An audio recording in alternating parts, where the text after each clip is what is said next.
בואו נצא לדרך. השלב הראשון זה היכרות, בעצם זה השלב של היכרות וגישוש, איזושהי בדיקת התאמה בשיח כללי על הסיבה שהמתאמנת הגיעה לאימון. השלב השני, יוצאות למסע ביחד, מהמצוי לרצוי. הן יוצאות למסע בגובה העיניים, לא רואים את הסוף עדיין של המסלול, יש מטרה אימונית, גם אם היא לא בהכרח מוגדרת במדויק. תחילת המסע לגילוי עצמי. למאמנת יש בתיק גב של המפה, היא המומחית לתהליך, למתאמנת יש אלבום תמונות של החיים שלה, היא המומחית לחיים שלה בעצם. מסע לגילוי עצמי, החוזקות. הן לא מטפסות על ההר אלא עוברות דרכו, באימון אנחנו לא מחפשים את הקשה. באמצעות שאלות המאמנת מכוונת את המתאמנת למצוא את החוזקות שבה, מחזיקה את המפתח ביד, מציאת החוזקות.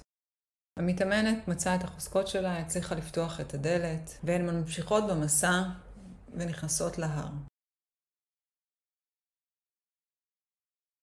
כוחות מקדמים וערכים.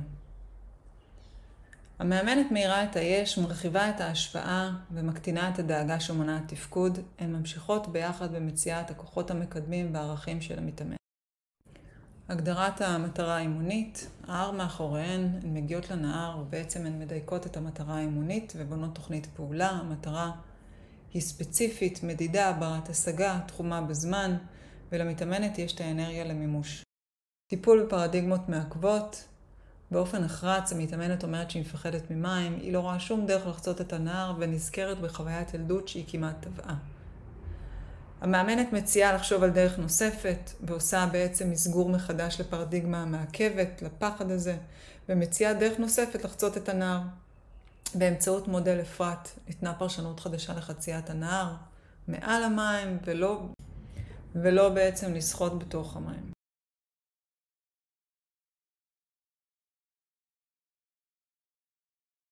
הגדרנו את המטרה האימונית, טיפלנו בפרדיגמות מעכבות, אפשר עכשיו לעבור לשלב המעשי.